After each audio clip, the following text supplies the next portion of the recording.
नमस्कार दोस्तों। हम चर्चा कर रहे हैं जयशंकर प्रसाद के महाकाव्य रामायण की, अ, कामायनी की और कामायनी की श्रद्धा सर्ग की। हमने अब तक जाना कि मनु हिमालय के उच्च शिखर पर बैठा हुआ कुछ मनन कर रहा है, सोच कर रहा है। श्रद्धा आती है और श्रद्धा उसे पूछती है कि तुम कौन हो। श्रद्धा के मीठे वचनों को सुनकर के उनके हृदय में क्या प्रतिक्रिया होती है, इसके बारे में हमने विस्तार से जाना। उसी कड़ी में हमने ये भी जाना कि श्रद्धा को देख करके मनु के हृदय में प्रेम के भाव उत्पन्न हो गए। वह श्रद्धा के की सुंदरता पर इस तरह मदमस्त हो गया कि उसे बार बार टकटकी लगाकर देखने के अलावा कुछ सूझ नहीं रहा है।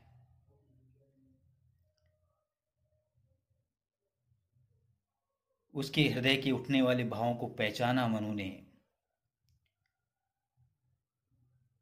श्रद्धा चूंकि गांधार देश से पधारी है, उसने नीले भ्रुओं वाले पेड़ों के चर्म से अपने आभूषण बनाए हैं। लेकिन क्योंकि घोर वर्ण की है और उन बेड़ों के चर्म से ढके हुए उसके अंग, उनके बीचों में से कहीं न कहीं उनके शरीर की आभा झलकने लगती है। वो आभा ऐसी लगती है जैसे मानो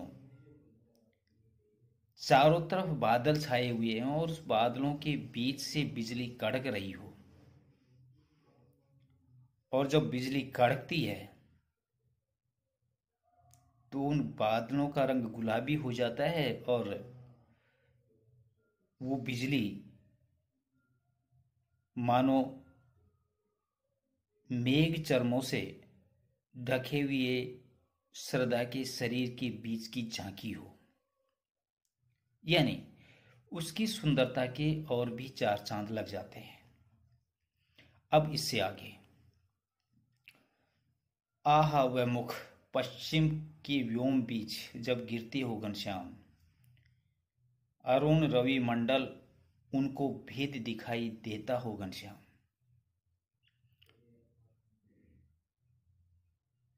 मनु श्रद्धा को देखता है, उसकी मंद मुस्कान को देखता है, उनके शरीर को देखता है, उनके शरीर के ढके हुए वस्त्रों को देखता है। अब वह उसके सुंदर मुख को देखता है, कहता है कि उस सुंदर मुख का वर्णन मैं कैसे करूं। आहा वह मुख पश्चिम के व्योम बीच जब गिरते हो घनश्याम, ऐसा लगता है कि जैसे संध्या के समय पश्चिम के आकाश में जब काले बादल घिर आते हैं, अरुण रवि मंडल उनको भेद दिखाई देता हो छविदाम, और उन्हें चीरता हुआ लालिमा से युक्त सूर्य मंडल झांकता हुआ जैसे शोभाशाली प्रतीत होता है, वैसा ही उनका मुख है। अर्थात संध्या की वेला होती है और पश्चिम की तरफ सूर्य अस्त होने के लिए लालायित होता है। जब सूर्य अस्त होता है उससे पूर्व सूर्य लालिमा लिए हुए होता है और उसी समय पश्चिम दिशा में काले काले बादल छाए हुए होते हैं। उन काले काले बादलों के बीच से वो लालिमा लिए हुए सूर्य उन घने बादलों के बीच से झांकता है, देखता है, तो अत्यंत शोभाशाली प्रतीत होता है। यहां क्योंकि श्रद्धा पूर्ण सौंदर्य से फलीभूत है। उसके मुख के ऊपर काले काले बाल हैं और उन बालों के बीच से उसका जो गौरवर्ण लिए हुए जो चेहरा है, वह चेहरा झलक रहा है। तो यहाँ मुख के लिए अरुण रवि और श्रद्धा के काले बालों के लिए घनश्याम शब्द का प्रयोग किया गया है। इसके आगे, या कि नव इंद्र नील लघु श्रव्य फोड़कर धधक रही हो कांत, एक लघु ज्वालामुखी अचेत माधवी रजनी में अश्रांत। इंद्रजीत, इंद्रनील, नीलम, श्रृंग चोटी, माधवी रजनी बसंत की रात, और अश्रांत का मतलब होता है निरंतर। या कि नव इंद्र नील लघु श्रव्य फोड़ कर धधक रही हो कांत।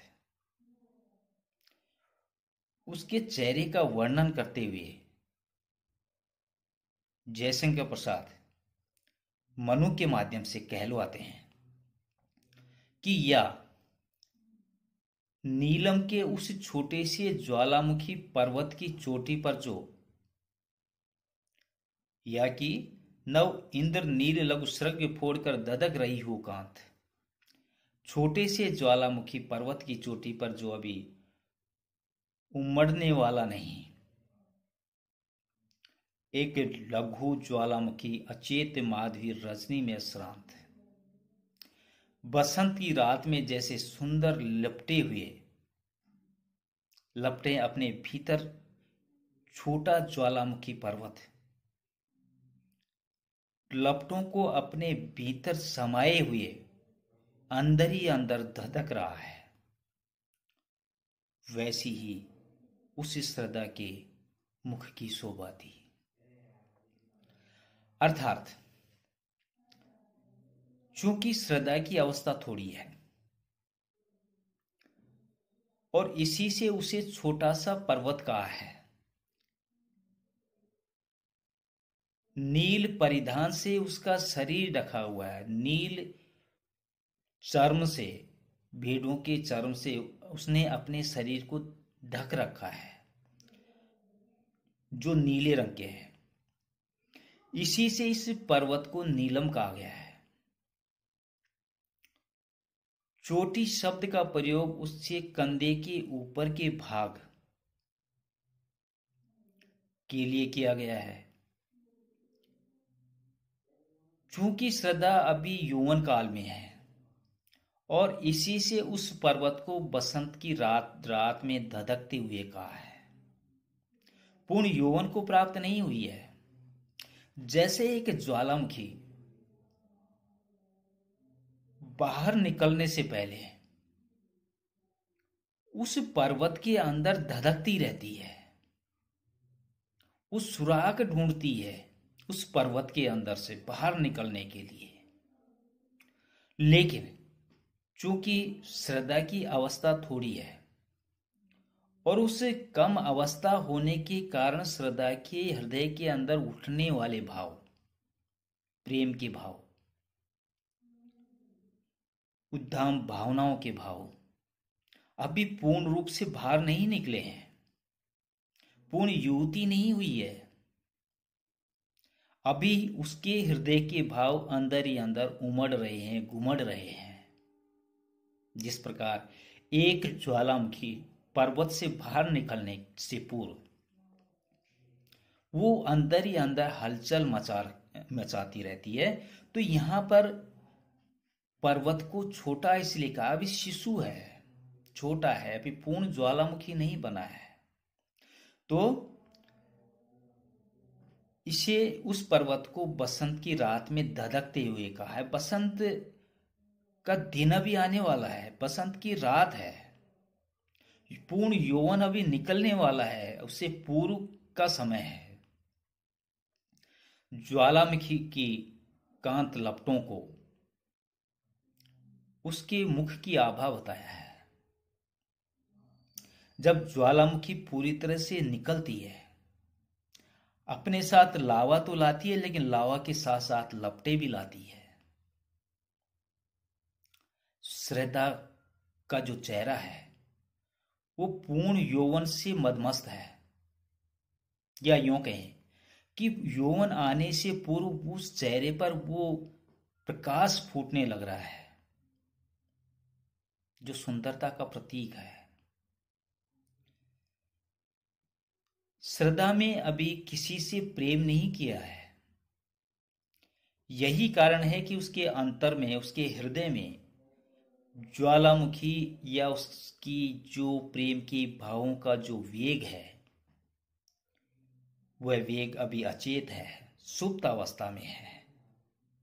इसलिए बसंत की रात, पूर्ण यौवन के आने की रात, उससे पहले के मन के अंदर के भाव, क्योंकि मनु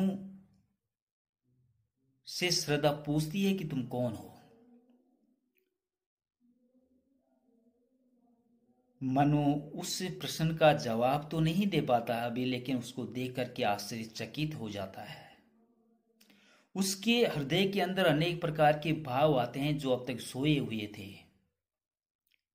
और वो भाव उसे जीने का एक नया फलसफा दे करके जाते हैं श्रद्धा के माध्यम से। और इस कारण उसकी पैनी नजरें श्रद्धा को बार बार निहारती हैं और उसके हृदय में उठने वाले विभिन्न प्रकार के भावों को पहचानने की कोशिश करते हैं। यहां भी श्रद्धा की अवस्था छोटी होने के बावजूद मनु को जीने का कोई सहारा नहीं था। चारों तरफ प्रलय का वातावरण है और उस प्रलय के वातावरण में एक युवती सामने निकल करके आती है और वो पूछती है कि तुम कौन हो। निश्चित रूप से मनु को जीने का वो सहारा मिला। वह अपने मन से विश्वास नहीं कर पा रहा था कि मेरे अलावा भी कोई इस धरती पर, इस पृथ्वी पर कोई मौजूद है, कोई तो मेरा सहारा है। और यहाँ तो मनु को पूरा एक सहारा मिल गया, जीने का एक आसरा मिल गया। तो उसके मन के भावों को टटोलने की यहाँ पर मनु भरसक प्रयास कर रहे हैं, कोशिश कर रहे हैं। और उसी के कारण कभी वो उसके वस्त्रों को देखते हैं, तो कभी उसकी मुस्कुराहट को देखते हैं, तो कभी उसके हृदय को देखते हैं, कभी उसके चेहरे को निहारते हैं, तो कभी उसके उठने और गिरने वाले भावों को देखते हैं। अपने आप को आश्वस्त करना चाहते हैं मनु, और ये उस आश्वस्त का ही एक नमूना है। हमने कामायनी के 2 छंदों की चर्चा की। इससे अगली कड़ी में इससे अगले वाले 2 छंदों की हम चर्चा करेंगे। तब तक नमस्कार, बाय।